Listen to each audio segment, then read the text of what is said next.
My name is Melinda. Standing at the altar of my wedding, I watched as my mother marched in with 38 uninvited relatives, demanding the front row seats as if she owned the place. For a moment, I felt a rush of old emotions, but I stood my ground, knowing that this time, I was prepared. It all started with a family group chat. My mother, Regina, a woman overly concerned with appearances and social status, had added me to a group chat with 23 relatives. The chat was named Harrison Family Thanksgiving 2024 with a turkey emoji at the end. I was excited at first, thinking I'd be part of the family gathering as usual. I started typing that I'd bring my famous apple pie, a dish I'd brought for years. But then, her message came through, "Melinda, you're not really one of us. Stop trying." The heart emoji at the end felt like a cruel twist. I waited, hoping someone would say something, defend me. But only a few relatives reacted with emojis, and there were no words of support. I left the chat, took a screenshot, and sent it to my fiancé, Ethan. I sat at the kitchen island and ate the pasta straight from the pan. I didn't cry, I was too numb. I typed a note in my app, Thanksgiving 2024. Uninvited from family. Saved screenshot. Ethan called me 43 minutes later. He was driving, and I could hear the rain on his car. "I'm coming home," he said. 3.5 hours away, he still made the journey. He arrived with a bottle of fine whiskey, 2 glasses, and a printed screenshot of my mother's words. He sat on the couch and read the screenshot. Then he asked me, "Melinda, has your mother ever put you in a single family photograph?" I realized I'd never really thought about it. "I don't know," I said. "I've never counted." Ethan took it upon himself to count. He spent 5 weeks gathering every family-related publication from the past 15 years. He pulled quarterly newsletters from the prestigious Silver Creek Country Club, where my mother had been on the social committee for 20 years. He also got hold of the town's society magazine spreads and every Christmas card my mother had sent since 2010. When he finished, he showed me a spreadsheet. Out of 38 official family photographs, I appeared in only 2. In the rest, I'd been cropped, photoshopped, or staged out. It was as if I'd been erased from the family's public image. There was a photographer, Mrs. Johnson, who had documented our family for 12 years until my mother stopped using her. Ethan found her through a photography forum. We drove to her house in a small town outside the city. She was an elderly woman with a kind face. When she saw me, she said, "You're Melinda. You've grown up so well." She led us to her office and showed us 4 large external hard drives, each labeled with different time periods of our family photos. She opened a folder with original Christmas photos from 2007. There I was, standing with my family, a young girl with a small scar on my upper lip. Then she showed me the published version. I was gone, replaced by a vase. Before showing me more photos, she showed me an email chain from 2007. A family friend had asked my mother for a photo of my younger sister, Lily, for a local event brochure. My mother replied, "Lily is the perfect one. Melinda is the disappointment we don't talk about. Thank goodness we have Lily." I read it over and over, the words hitting me like a punch. I asked Mrs. Johnson how many photos had me removed. 36 out of 38, she said.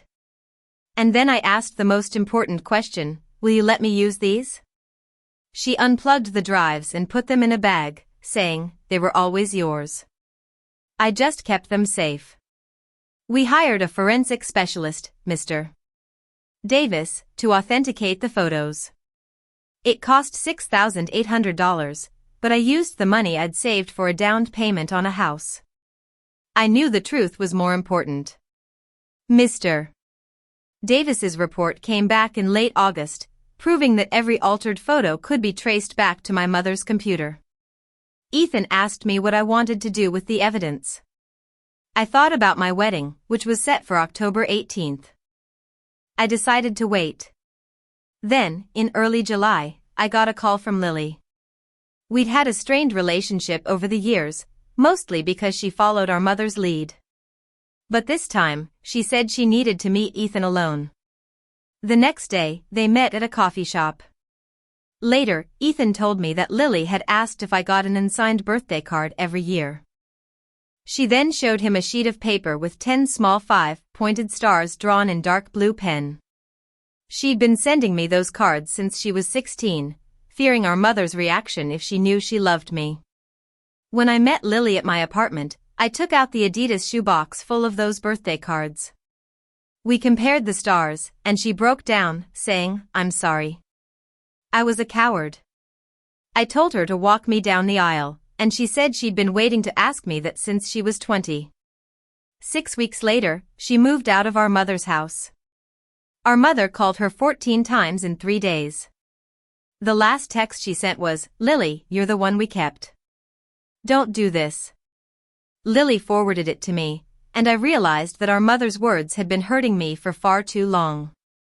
On my wedding day, at the Blue Ridge Mountain Resort, everything was set. The ceremony was at 4 o'clock. At 2:12 p.m. My mother arrived with 38 relatives. I told my wedding planner, Mrs.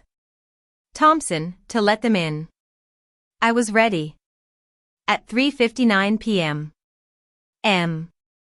Mrs. Thompson's assistant slipped an envelope under each seat in the front rows.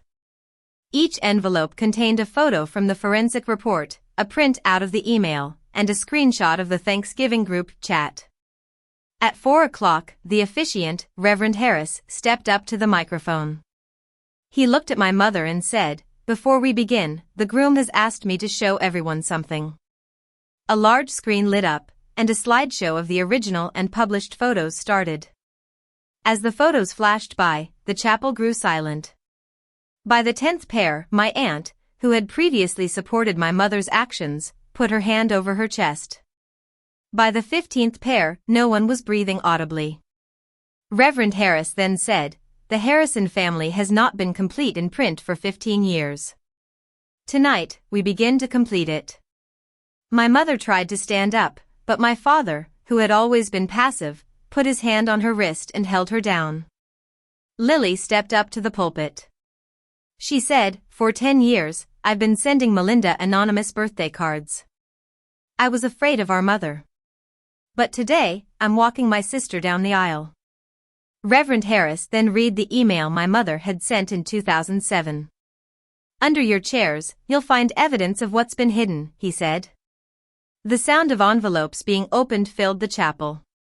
My mother sat still, her face pale. As Lily and I walked down the aisle, I saw the expressions on people's faces. Some looked ashamed, some were in shock. At the altar, Ethan took my hand. He said, "Melinda, I take you as you are, not as anyone tried to change you."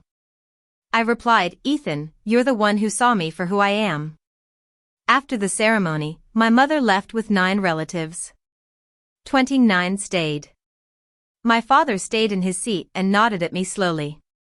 I'm not sure what that nod meant, but I hoped it was a sign of regret. In the weeks that followed, the consequences of my mother's actions became clear. The Silver Creek Country Club removed her from the social committee. The local women's club also quietly sidelined her. By February, 14 of the 23 relatives in the Thanksgiving group chat sent me apologies. I accepted some of them, but I knew it would take time to heal. My brother, Ryan, brought his daughter to my speech therapy clinic. She asked, "Are you my aunt?" It felt strange yet wonderful to say yes. On my 33rd birthday, Lily and I launched the Harrison Sisters Scholarship for Children with Speech and Facial Challenges. The first endowment was $35,000, contributed by Ethan, me, and a small estate from Mrs. Johnson. One evening, as Ethan cooked pasta in the kitchen and Lily read a book on the couch, I took out the Adidas shoebox. I started burning the birthday cards one by one. Lily asked me why, and I said, "Because you're here with me now. I don't need the anonymous cards anymore." Just then, my phone lit up with a message from my mother. It said, "Can we talk?" I read it and put the phone face down. I'm not ready yet, but I know that I've finally found my place in the family picture.